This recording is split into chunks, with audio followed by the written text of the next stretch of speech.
Appel à action non violente, COP21. Debout et déterminé pour sauver le climat. Les événements climatiques extrêmes se multiplient et deviennent de plus en plus destructeurs. Ouragans, cyclones, inondations, sécheresses, incendies. Alors que la température du globe n'a augmenté que de 0,85 degrés, la réalité du dérèglement climatique est déjà une tragédie pour des millions de personnes de tous les continents, et notamment dans les pays du Sud, qui sont pourtant les moins responsables des émissions de gaz à effet de serre à l'origine du dérèglement en cours. Si nous continuons d'émettre autant de gaz à effet de serre que nous le faisons aujourd'hui, nous atteindrons le seuil d'impact majeur des 2% d'augmentation dès les années 2035, exposant les enfants qui naissent aujourd'hui à des conditions de vie inédites depuis plus de 10 000 ans. Destruction de la biodiversité, montée des océans spectaculaires provoquant le déplacement forcé de millions de personnes, disparition de terres cultivables et baisse des rendements agricoles qui entraîneront à leur tour famine, conflits de plus en plus nombreux. Bref, un monde qui d'ici 2100 et avec 4,5 degrés supplémentaires, voire bien plus, ne permettrait plus des conditions de vie civilisées sur Terre. Nous sommes de fait la génération qui doit trouver les solutions et enclencher les changements profonds dont nous avons besoin avant 2035.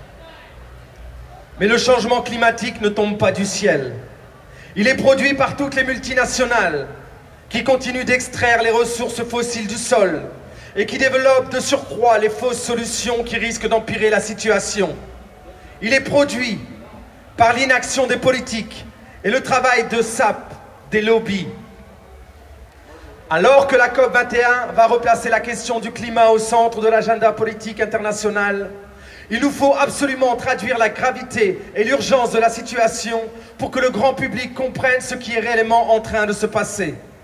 Nous avons besoin de mener des actions très fortes, qui frappent l'imaginaire, qui bousculent les mentalités, et en même temps, nous avons besoin d'actions qui inspirent, qui donnent de l'espoir et qui mettent en mouvement le plus grand nombre.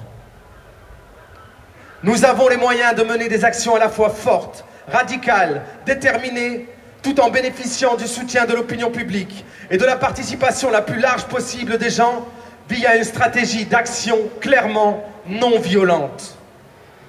De Gandhi aux indignés espagnols du 15 mai, de Martin Luther King au printemps arabe et au mouvement Occupy, des millions de personnes ont déjà montré l'exemple de luttes qui ont su faire basculer les rapports de force et changer les rapports de conscience, en refusant de répondre à la violence par la violence, mais en mettant des actions non violentes, déterminées et à visage découvert, dans le respect des personnes et dans l'opposition la plus ferme à l'injustice. Aujourd'hui, c'est d'un grand mouvement pour la justice climatique dont nous avons besoin, non violent, déterminé, radical et populaire. Qu'il s'agisse d'actions symboliques, artistiques ou humoristiques, ou d'actions directes, d'interposition, d'occupation ou de blocage, d'actions constructives ou d'actions de non-coopération et de boycott, l'action non violente peut être l'instrument du changement capable de réunir la population dans toute sa diversité. Nous invitons toutes celles et ceux qui se reconnaissent dans cette voie à nous rejoindre pour préparer et pour mener de telles actions non violentes pendant la COP21 et au-delà.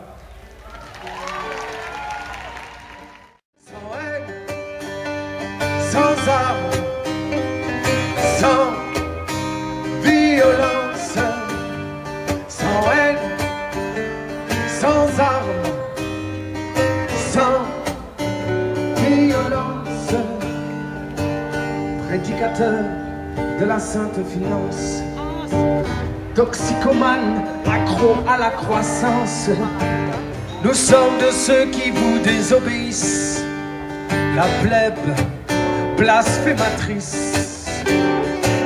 Jetez-nous l'opprobre, jetez-nous la pierre. Vos grenades suffiraient-elles à nous faire taire? Croyez-vous que nos combats soient périssables, nos engagements jetables? Croyez-vous que nos combats soient périssables? non jetable, sans haine, sans armes et sans violence, de résistance en désobéissance. C'est une évidence, nos vies n'ont plus aucun sens depuis que nos rêves sont annexés sur le prix de l'essence.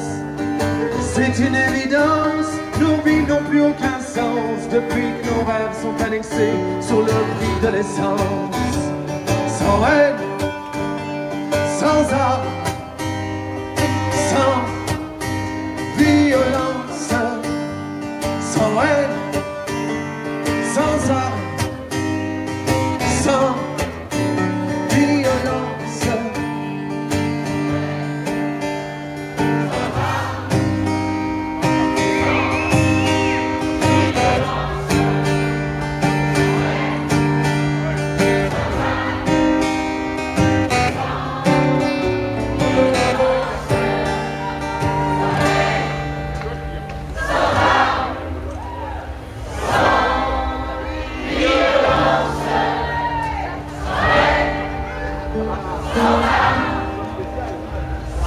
Sans violence.